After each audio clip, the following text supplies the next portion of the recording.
আজ কিচ্ছু বলার নেই। কিছু কি বলার আছে? আজ শুধু দেখার পালা।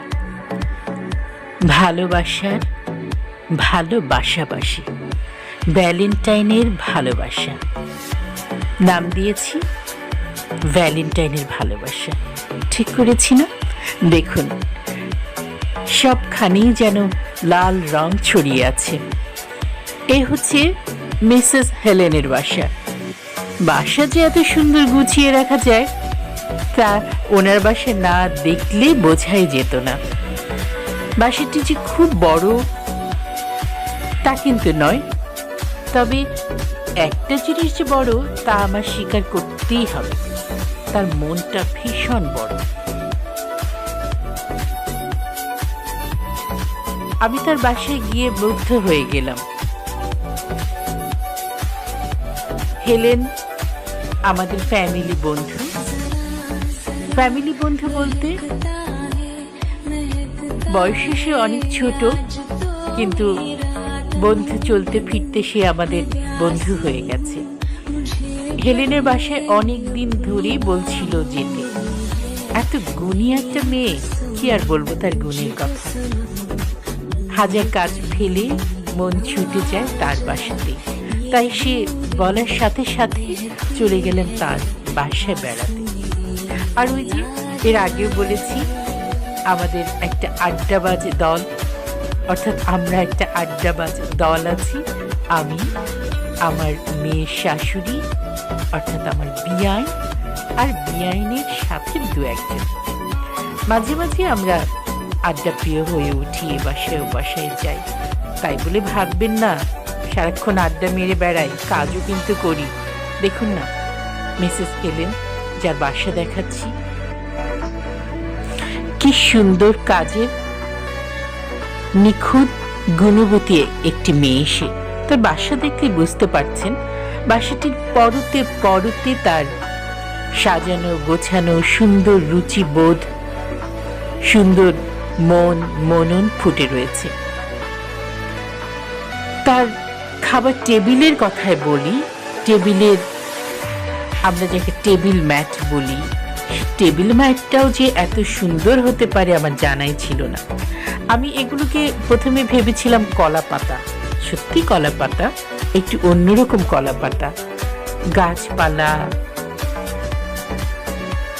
ফ্লাওয়ার, মানে বড় বড় ফুল সাজিয়ে যে রেখেছেন, পর্দাগুলো সব কিছু একটু অন্যরকম ছোঁয়া। কোথাও সবুজের ছোঁয়া, কোথাও আলো ছায়া, যেমন রোদ্দুরের খেলা তেমন। কোথাও মনে হচ্ছে আলো, কোথাও ছায়া, কোথাও রোদ্দুর ঝিলিক মারছে। মানে পুরো রুম জুড়েই, তার ঘর জুড়েই যেমন, মানে কি বলবো, তার পুরো ঘরেই যেন অন্যরকম একটি পরিবেশ বিরাজ করছে। আমি তো শুরুতে ঢুকে অবাক হয়ে গেলাম। তার বাসাটায় ঢুকেই মনে হলো যেন এখানে যারা থাকেন তারা ভালোবাসায় জড়িয়ে থাকেন। একটি রুম দেখলাম তার রুম, আরেকটি রুম হচ্ছে তার ছেলের রুম, একটি মাত্র ছেলে তার। আরেকটি রুম তার পাখালির। দুটো কাপল দেখলাম, এক জোড়া পাখি, সেটাও দেখলাম। সেই পাখি দম্পতি থাকে সেই রুমে। সেই রুমটিও তাদের ভ্যালেন্টাইন রুম করে রেখেছে, একেবারে লাল পর্দা দিয়ে সাজিয়ে রেখেছে। আর কোথাও সবুজ গাছপালার ছোঁয়া, কোথাও মাছের জন্য মাছের ঘর বাড়ি। মানে পুরো বাড়িটাই যেন প্রকৃতির ভালোবাসা আর মানুষের ভালোবাসায় মাখামাখি করা। আমাদেরকে তিনি অবাক করে দিলেন আরো।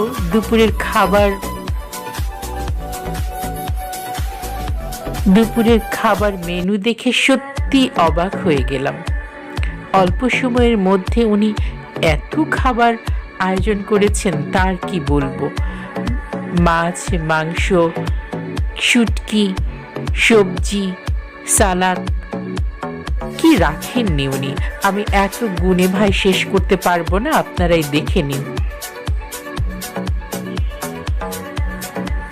চিকেন আছে, বিফ আছে, মাছ 2-3 ধরনের আছে, কাবাব আছে, তারপরে কি আছে, কলিজা আছে, মাংস শুটকি আছে, এমনি মাছের শুটকি আছে, আর রোস্ট আছে। মানে আমি এসব গুনে গুনে শেষ করতে পারলাম না, আপনাদেরকে দেখার ভার দিয়ে দিলাম। আর আছে একটা ডেজার্ট কর্নার, সেখানেও দেখলাম পদে পদে সাজিয়ে রেখেছেন নানান ধরনের মিষ্টি খাবার। আমার বিয়াইন কিছু মিষ্টি খাবার তারই বন্ধুর জন্য নিয়েছিলেন, সেটাও সাজিয়ে রেখেছেন। তার আরেক বন্ধু ওখানে এসেছেন, তিনিও কিছু পিঠাপুলি নিয়ে এসেছিলেন। আর আরেকটি মজার বিষয় ছিল, আমার মেয়ের বার্থডে ছিল ওই দিনই। ঠিক আমার মেয়ের বার্থডে নয়, তার 2 দিন পরে বার্থডে হবে, কিন্তু আমার মেয়ে দেশে নেই। আমার মেয়ে এই মুহূর্তে বিদেশে অবস্থান করছে। আমার মেয়ে যদিও জন্ম দিয়েছি, মেয়েটি আমার, কিন্তু আমার মেয়েটি আসলে আমার বিয়াইনের মেয়ে, মানে তার শাশুড়ির মেয়ে হয়ে গেছে। তিনি বললেন আজ যেহেতু আমরা বন্ধুদের আড্ডায় যাব, তো আমাদের মেয়ের জন্মদিনটাও আমরা এখানে বসে পালন করি না কেন। সেভাবেই কথা, আমরা একটি কেক নিয়ে গেলাম এবং সবাই মিলে আমার মেয়েকে ছাড়া, মানে মেয়ে যেহেতু বিদেশে, তারপরে তার সাথে হোয়াটসঅ্যাপে কলে জানালাম যে আমরা তোমার বার্থডে উদযাপন করছি। আমরা বন্ধুরা মিলে বার্থডে উদযাপন করলাম, মানে কেক কাটাকুটি করে নিজের একটু আনন্দ করে খেলাম, মেয়ের জন্য দোয়া জানালাম। আর মূলত ছিল আমাদের দুপুরের আড্ডার সাথে দুপুরের লাঞ্চ। তো এইসব লাঞ্চ দেখে, মানে খাবারের আইটেমগুলো দেখে আর তর্স ছিল না। একটা একটা করে কাবাব, সালাদ মুখে পটাপট পটাপট খাবারের আগেই, মূল খাবারের আগেই মুখে পুড়ে নিচ্ছিলাম। আর মূল খাবারের গন্ধে যেন বাসা মৌ মৌ করছিল। খাবার শুরু করে দিলাম, খাবার পেট পুড়ে খেলাম। এরপরে মিষ্টি আইটেমগুলো খেলাম, মানে ডেজার্ট আইটেম যেগুলো ছিল।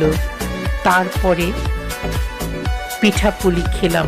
ও, আমার এই আড্ডাবাজদের পরিচয় বলেছি, কিন্তু নাম ধাম পরিচয়টি দেয়া হয়নি। আমার বিয়াই মিসেস মারিয়াম, যার বাসায় গেলাম তার কথা তো বললাম, এই যে হেলেন, মিসেস হেলেন। আর আরেকজন রয়েছেন, তিনি হচ্ছেন তাহমিনা, মিসেস তাহমিনা। তাহমিনার বাসাও এর আগে একদিন, এই যে খাবার পরিবেশন করছেন তাহমিনার বাসাও এর আগে একদিন গিয়েছিলাম, সেটি দেখিয়েছিলাম এর আগের এক শুটিংয়ে। তারপরে আরো একজন ছিলেন এখানে, তিনি অবশ্য পরে জয়েন করেছিলেন। তো মূলত মিসেস মারিয়াম, আমার বিয়াইন Mrs Mariam, Mrs Helen, Mrs Tahmina এবং আমি, এই কজনই ছিলাম। তো আমরা খাওয়া দাওয়া শেষ করার পরে হঠাৎ দেখি একের পর এক খাবার আসছে। এত গুণী একটা মেয়ে, টেবিল গোছানো, রুম গোছানো যেন সারাক্ষণই থাকছে। হঠাৎ দেখি পিঠার আয়োজন। মূল লাঞ্চের প্লেট বাটি খাবার পর সরিয়ে ফেলে সেখানে পিঠাপুলি দিয়ে সাজিয়ে ফেলল। পিঠাপুলি, ফল, একের পর এক খাবার যেন আমাদের চলছে। পাটিসাপটা পিঠা, তারপরে মিষ্টি, কেক, আর হচ্ছে দুধ চিতই, ফল রয়েছে। কোনটা রেখে কোনটা বলি, আমি নিজেই যেন মানে মাথায় ঘোরপাক খেয়ে যাচ্ছে আমার। এরপরে সে খুব জোরাজুরি করছিল কফি খাওয়াতে। ব্যাপারটা বুঝতে পারিনি সে কফি খাওয়ানোর জন্য এত কেন তোড়জোড় করছে। পরে তার সুন্দর কাপগুলো দেখে এবং কফির পরিবেশন দেখে বুঝলাম সত্যি এটি না খেলে মিস করতাম। সুন্দর করে তিনি কফি খাওয়ালেন। বিকেল হয়ে গেল, যেহেতু বিকেলের আয়োজনে কফি আইটেম ছিল। এরপরে সব শেষে মিষ্টি, কফি সব খাবার শেষে তো যাবার পালা। তাদের মাছ, তাদের পাখি, মানে তাদের বাসায় যে কজন তাদের সাথী, অর্থাৎ এই বাসার যারা যারা রয়েছে তার সব কিছুর সাথে আমরা পরিচিত আগেই হয়ে নিয়েছিলাম। এবার আমাদের যাবার পালা হলো। মনে হয়েছিল আরো একটু আড্ডা দিব, কিন্তু আমার ঢাকা বাইরে চলে যেতে হবে, খুব তাড়া ছিল। সারাদিন তাদের সাথে আড্ডা দিয়ে সন্ধ্যা সান্ধ্যকালীন চা কফির আড্ডা শেষ করে আমার বেরোতে হলো। কফি ছেড়ে যেন আমার মন যেতে চাইছিল না। এমন এক কফি থাকলে কার চলে যেতে ইচ্ছে করে বলুন? মন এমনিতে ভালো হয়ে যায়। আর আপনাদের যাদের মন ভালো নেই তারা এই বাসটি দেখে নিশ্চয়ই একটু নড়ে চড়ে বসবেন, একটু মন ভালো হবে। আপনাদের মন ভালো করার জন্য এত সুন্দর একটি বাসা দেখালাম। আপনাদের সবার বাসা, বাড়ি, মন সব কিছুতেই ভালোবাসা ছড়িয়ে যাক। এমন ভ্যালেন্টাইন শুধু একদিনে নয়, ভ্যালেন্টাইন আমাদের পরিবারে, আমাদের ঘরে সব সময় বিরাজ করুক। এমন ভালোবাসা আমাদের সব সময় থাকুক। মিসেস হেলেনের জন্য শুভকামনা। আর আপনারা যারা দেখছেন আপনাদের প্রত্যেকের জন্যই শুভকামনা। আবার হয়তো একদিন চলে আসবো আপনাদের বাড়িতে।